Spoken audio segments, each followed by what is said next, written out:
आकान बोकान हाकीनन फाकीनन तो धनंजय मुंडेचा सापडू द्या किंवा किलिओ मिळू द्या, याला राज्यातच फिरू देत नाही आपण. आणि त्यांच्या कुटुंबियाला जर धक्का लागला तर धनंजय मुंडेला रस्त्याने सुद्धा फिरून देणार नाही. यांना घरात घुसघुसू आणायचं. ते संदीप क्षीरसागर ओबीसीच आहे, कचाकच घोलेला इथे. अन्नाला तर सुंबरच नाही राहिलं. च्या मुंडक्यावर पाय देणारे असलेच पाहिजेत. आज आपल्या परभणी जिल्ह्याच्या वतीनं संतोष भैया देशमुख यांना न्याय मिळावा म्हणून मोर्चा आयोजित करण्यात आलाय. देशमुख भैयाचे कुटुंबीय सुद्धा इथं उपस्थित आहेत. आता सगळे खूप बोललेत, मी जास्त बोलत नाही, पण एक मात्र सांगतो, एक मात्र नक्की सांगणार आहे की संतोष भैयाला ज्यावेळेस ते काल पोलीस स्टेशनला गेले त्यांना बोलण्यात आलं, धमकी देण्यात आलं. बरोबर आहे ना? कालच ना? परवा. मी आतापर्यंत नाव घेऊन कधी बोललो नाही, कारण माझा स्वभाव आहे, मला काहीतरी कुणकुण लागल्याशिवाय मी कोणाच्या वाटा जात नाही. पण यापुढं आमचे संतोष भैया तर आता गेलेतच, पण यापुढं जर त्यांचे कुटुंबीय आणि धनंजय भाऊ देशमुख आणि त्यांच्या कुटुंबियाला जर धक्का लागला तर धनंजय मुंडेला रस्त्याने सुद्धा फिरून देणार नाही. आमचा एक भाऊ गेला, तो आता आम्ही सहन केला. या मुंड्याचं आणि फिंड्याचं आम्ही तोंडावर नाव सुद्धा घेतलं नाही, हरामखोर अवलादीचं. पण जर देशमुख कुटुंबियांना जर यापुढे त्रास झाला तर एकाला सुद्धा रस्त्याने फिरू देणार नाही.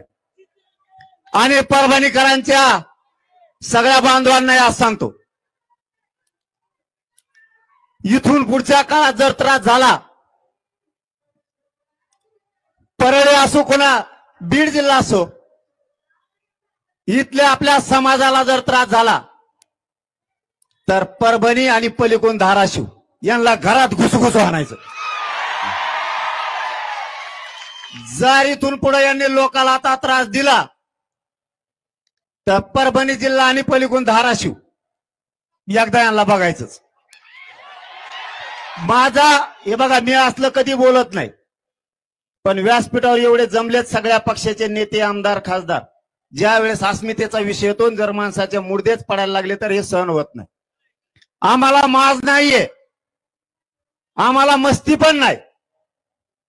जर तुम्ही आमचे लेकरं उघड्यावरती पाडायला लागलात, आज काय दशा आहे कुटुंबाची, कसं जगायचं त्या पोरीनं आणि त्या पोरानं? तुम्ही जर आमचे लोक मारून जर तुम्ही तुमचे आरोपी घरात लपून ठेवता,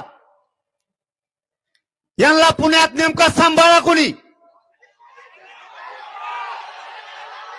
सगळे आरोपी पुण्यातच नेमके कसे सापडायला लागले? सगळ्याची सगळे आरोपी हे पुण्यातूनच सापडतात. याचा अर्थ तुमच्या सरकारमधले मंत्रीचे आरोपींना सांभाळायला लागलेत, या खंडणीमधल्या आरोपींना आणि हत्येतील आरोपींना, या दोघांची नार्को टेस्ट झाली पाहिजे आणि त्यांना सांभाळणाऱ्या सगळ्यांना सह आरोपी केलं पाहिजे. हे फाशी तर होणारच. फाशी जर नाही झाली ना, मग आता कोणतरी म्हणले, मला वाटतं खासदार का कोण म्हणले की 4 सीट कच्च होईल. सरकारचं ऐकून आणि तिथल्या मंत्र्याचं ऐकून जर का 4 सीट कच्च झालं आणि त्याच्यातला एक बी आरोपी जर बाहेर आला की मंत्री गोट्याने हनलाच. आता तुम्हाला हीच भाषा कळती. आता आमचा नाविलाज आहे, आम्ही करतो तो जातीवाद म्हणताय. संतोष भैया देशमुखांना जर आम्ही न्याय मागितला तर आम्हाला जातीवादी म्हणता. ही तुमची कोणती भाषा आहे? हे नवीन षडयंत्र सुरू झालंय. आपण जर संतोष भैयाकडून बोललो, आपल्याला म्हणते हे जातीवाद करायला लागले. हे तुम्ही नवीन शब्द आणि षडयंत्र आणलंय. आम्ही संतोष भैयाकडून बोललो की आम्ही जातीवादी. आणि तुम्ही आरोपीला सांभाळतात ते काय? तुम्ही आरोपीला गाड्यात घेऊन पळतात ते काय? आणि संतोष भैयाला क्रूरपणे तुम्ही मारलं, तो जातीवाद नाहीये का? आम्ही आरक्षण मागितलं की आम्ही जातीवादी, आणि तुम्ही कोणाचाही वरबडून खाताय, मग तुम्ही जातीवादी नाही? यांना काय म्हणायचं ते म्हणू द्या. इथून पुढच्या काळात आपण सावध राहा. जर या समाजावर अन्याय व्हायला लागला तर आपल्याला सुद्धा गावात यांना घरात घुसून बाहेर काढावं लागणार आहे. नाविलाज आहे आपला नाविलाज आहे. आपल्या लेकराचे जर तुकडे होणार असले तर सहन करायची सुद्धा काही परिसीमा असती. कोणते मराठे आहेत आपण आता संयम का बाळगायचा? जर पुढच्या काळात आपल्या समाजावरती आणि माता माऊलीवरती हल्ले झाले तर उत्तर जशाला तसाच द्यायचा. आपण हटायचं नाही. समाज जगणार नाही, तुम्हाला सांगतो. आपण साथ दिली नाही तर आपण जर आपल्या समाजाच्या पाठीशी खंबीर उभा राहिलं नाही तर आपला समाज जगणार नाही. ठामपणाने उभा राहा. ते संदीप क्षीरसागर ओबीसीचे कचाकच घोलेला इथे होऊन जाऊ द्या. त्या अण्णाला तर सुंबरच नाही राहिलं. ते तर असं खेची देत, वेगळंच खेची देत. कसलं गण असल्याच पाहिजेत राव. हे असाचा विषय नाही. हे असलेच पाहिजेत. यांच्या मुंडक्यावर पाय देणारे असलेच पाहिजेत. यालाच मराठे म्हणतात. जो आमदार तो कुठल्याही पक्षाचा असू द्या, महायुती असू द्या नाही तर महाविकास आघाडी असू द्या, जो आपल्या बाजूने बोलन या महाराष्ट्रातल्या मराठ्यांनी त्याच्या पाठीमागे ठाम उभा राहायचं. त्याला उघडं पडू द्यायचं नाही. नेतृत्व पितृत्व जाऊ द्या खड्ड्यात तिकडे. समाजाच्या बाजूनं त्यांनी ताब्द देऊन देईन डबल. मग त्यांना कचका कळण परभणी कशाला म्हणतात आणि धाराशिव कशाला म्हणतात. दांडे मूळच तर मागे सरकत नाहीत. मग आम्ही यांना करू देच. आता यांनी फक्त देशमुख कुटुंबियाला डबल त्रास देऊ द्या. मग यांना काचका सांगूच. आता यांना त्याचा थोडं सापडून द्या. त्याला थोडं सापडून द्या.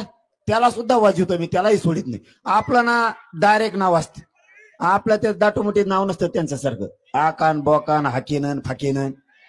आपण असल्या अंदाज नाव नाही घेत. उलसिक सापाडा के डायरेक्ट नाव. आणि त्यांनी मध्ये नाही टाकला की त्याला आम्ही राज्यातच नाही फिरून देत. त्याला राज्यात फिरून देत नाही. तो फक्त थोडा बी तो धनंजय मुंडे याचा सापडू द्या किंवा क्ल्यू मिळू द्या. याला राज्यातच फिरू देत नाही आपण. याला सुट्टीच नाही. आता तुम्ही धनंजय देशमुखला धमक्या देता. माजुरी अवलाद का तुमची? त्या बिचाऱ्याचा भाऊ गेलाय. त्या लेकीच्या डोळ्यात पाणी. तपासात तुमच्या जातीचे अधिकारी हस्तक्षेप करायला लागलेत. म्हणून ते धनंजय देशमुख बिचारा रात्रंदिवस मोटरसायकल हिंडताय. आपल्या भावाला न्याय मिळाला पाहिजे म्हणून ते वन फिरताय साडूला घेऊन. तुम्ही त्याला धमक्या देता. देशमुख कुटुंब एकटं नाही. या राज्यातला सगळा मराठा समाज देशमुख कुटुंबाच्या पाठीशी आहे. आणि वेळ पडली तर दांडे घेऊन ये. तुम्ही हक्काचं काम नाही. ते तुमचा एकट्याचा भाऊ नाहीये. तो आमचा सगळ्यांचा भाऊ आहे. ज्या दिवशी तुम्हाला अडचण वाटेल त्या दिवशी जर कायद्याने न्याय दिला नाही तर हा मनोज जरांगे आणि व्यासपीठावर बसलेले आणि समोरचे सगळे मराठे तुमच्या भावाला नक्की न्याय देणार. ही शब्द आहे आमचा तुम्हाला. आम्ही फक्त कायद्याला मानतो. कायदा सुव्यवस्था शांतता राहिली पाहिजे म्हणून आम्ही शांत आहेत.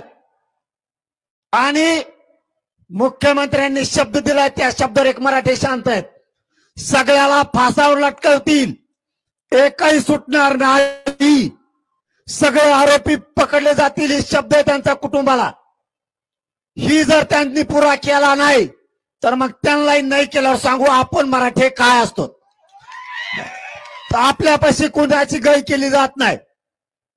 आपण जन्मल्यापासून मरेपर्यंत फक्त आणि फक्त मराठ्यांचाच राहणार. ज्यावेळेस मराठ्यावर संकट येईल त्यावेळेस मी फक्त मराठ्यांच्याच बाजूला असणार. मराठ्यांनी काळजी करायची गरज नाही. फक्त मराठे तुटून एकत्र येत जा. ऊन वारा पाऊस बघायचं नाही. एक जीवाने सगळ्यांनी उभं राहत जायचं. काम हातातले फेकून मराठ्यांची एकजूट कायम दाखवायची. जरी राजकीय नाव असलं तरी पण राजकीय नाव बघितलं की काही काही बाहेर निघत नाही. हे चुकले, यांना बी सोडायचं. पण ज्यावेळेस जातीवर संकट येईल त्यावेळेस इथून पुढं घराघरातल्या मराठ्यांनी माता मावल्याचं बाहेर पडत जा. माझा मुलगा म्हणून तुम्हाला हात जोडून विनंती आहे. जातीवरचं संकट परतून लावायला एकजूट दाखवावी लागती. संतोष भैया देशमुखांना न्याय देण्याचा विडा या समाजानं उचललाय. न्याय दिल्याशिवाय या राज्यातल्या मराठ्यांनी मागे सरकायचं नाही. उद्या 5 तारखेला पुण्यात मोर्चा आहे. पुण्यातल्या आणि त्या जिल्ह्यातल्या बांधवांना आव्हान आहे.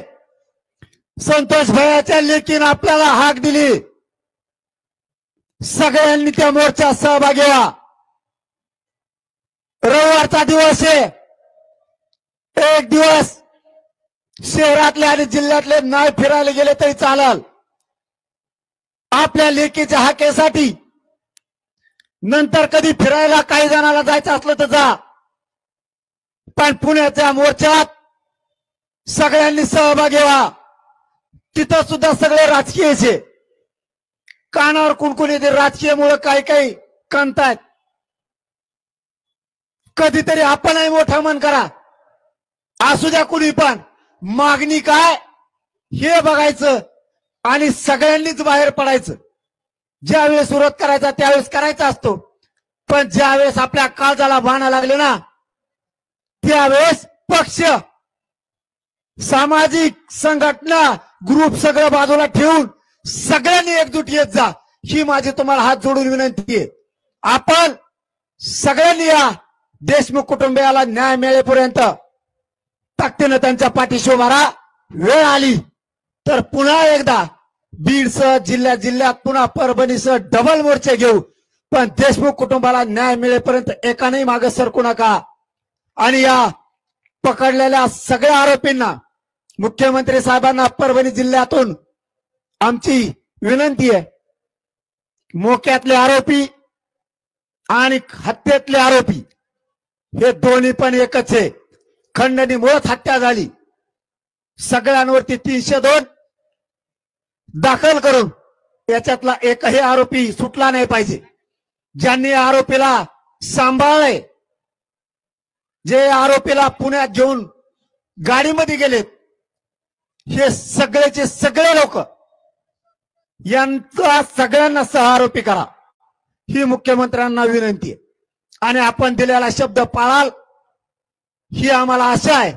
ज्या दिवशी मराठ्यांना वाटेल मुख्यमंत्री त्यांच्या त्या मंत्र्याला आणि त्यांच्या आमदारांना आणि आरोपींच्या पाठीशी घालून साथ द्यायला लागलेत, त्या दिवशी सरकारचा आणि मराठ्यांचा समोरासमोर सामना होणार आहे. हेही मुख्यमंत्र्याला जाहीर सांगतो आणि थांबतो. धन्यवाद. जय शिवराय.